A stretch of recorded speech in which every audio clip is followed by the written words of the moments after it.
the issue that we're facing is one of hubris, ultimately. That what's happened over the last 300 years or so is that our culture has developed a bit of an ego problem. And I don't mean that in the rational egoist sense, because I think I want to come back to that notion, because my view of Christianity is perhaps not the one that most people, at least in the 20th century, were promoting. So I want to come back to that piece, but I think we have an ego problem. We've developed an ego problem, and part of that is understandable because we've had such significant advancement, scientific and technological advancement. But it wasn't that long ago that we were essentially an agrarian society, which is to say that our very existence was totally dependent upon the seasons, right? So a farmer has the responsibility to plow his field and to scatter the seed and to, put down some fertilizer. But other than that, he has zero control over the success of his crop. He was totally at the mercy of his environment. And when you're living in that world, the authority of the natural world is obvious. It's plain to everyone, right? It's inescapable. Meaning the idea that the world is as it is, and you can either conform to that world or you can choose not to. But if you choose not to conform to reality, then calamity comes upon you, and it comes upon you in an immediate kind of sense. And so if you sow too late or reap too early, right, you face dire consequences. It's starvation and death. And it seems to me that in part, technology, and I'm not against technology, I'm not a technophobe in any sense, but I think one of the downsides of technology, plus other things, is that it's sheltered us from that reality. It sheltered us from the natural law that you reap what you sow. And it sheltered us in a sense that it has either mitigated or even eliminated the natural consequences of this kind of denial of reality. And also it's prevented generations now of learning those lessons, that kind of experiential knowledge that you get from, you talk back to Mother Earth a few times, and eventually she's going to take off her shoe and smack you with it, right? You learn that lesson if you're not sheltered from that. It's not just technology, it's parents, and it's like the whole system is now geared towards sheltering us from this truth.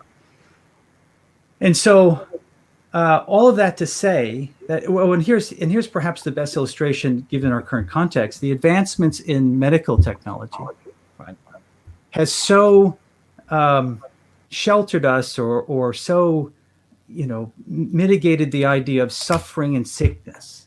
It's so removed those things that we have a virus that comes upon us in which the death rate is less than 1%, right?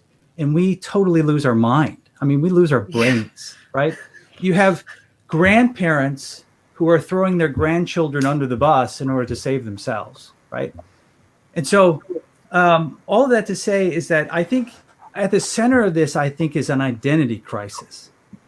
And it comes from this approach to identity, what I used to call an autonomous approach to identity, but I don't think that's exactly right. It has an element of it, of autonomy, but it's really a rebellious kind of identity that we're, or the creation of our identity is through the process of rebellion. And what I mean by that is, rather than looking outwardly to objective reality to determine for us who we are, right, to tell us, what is of value and what is meaningful and where our purpose is to be, rather than looking at objective reality, we've turned that quest or that process inward entirely to the subjective. To this, to a psychological notion of identity, where my current psychological state is who I am in my essence, right? And so the process is one that's totally autonomous. You are the one who's supposed to look inside yourself and decide from these competing desires who is the authentic you and who is the not authentic you. And here's the thing, what it's done is it's made the ultimate ethic of our culture to be that you must have courage to express that identity, regardless of what your family says, or your church, or your school, or your community, or the culture, or even reality itself, right?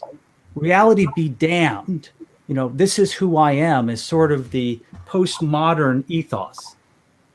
And it seems to me, and maybe this is an exaggeration, but it seems to me that in the history of human civilization, or recorded history anyway, that I don't think there's ever been a rebellion against the natural and sacred order to this extent. And I think the results of it are going to be utter calamity. In other words, to use a biblical metaphor, we're building a Tower of Babel, or some of us are building a Tower of Babel. And the end result of that story is the annihilation of civilization. And so to your point about identity coming from like this ethic about I forget the way you phrased it just now, but of looking inward, and that the ethic is to be courageous enough to express whatever your identity is. I just saw this morning, I don't know if you follow the Twitter account Libs of TikTok, but it was two girls who are cat people and have fashioned their teeth into fangs and have each other on leashes. And it's like, I'm so brave being me. This is who I am, a cat person.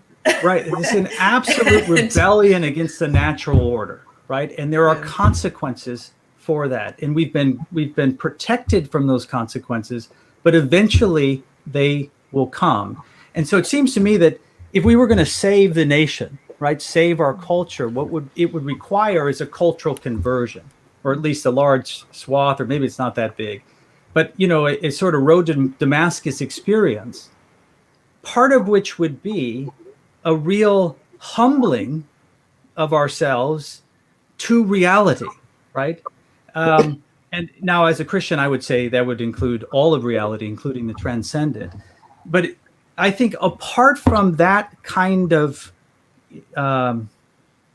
revival, and maybe I guess what we need is a reality revival. Apart from, and who would have thought that you'd need such a thing? But apart from that kind of revival, it seems to me that the only recourse we then have is, because people are already divided, as they say, the cold civil war has already begun, and people are dividing, and eventually those doctrinal differences will harden. And then the only recourse then is, I think, likely is separation from this group of people who are bent on denying the natural order. And to use another metaphor, it seems to me, because some Christians would say, no, you can't, we shouldn't separate ourselves from those people. They're lost, and we need to proclaim the gospel to them. But I view it in biblical terms, like Lot pitching his tent in Sodom and Gomorrah, right? It's like, this place is going down, and it's going down big time, right? And so we want to have our tents as far away from Sodom and Gomorrah as possible, because wrath is coming.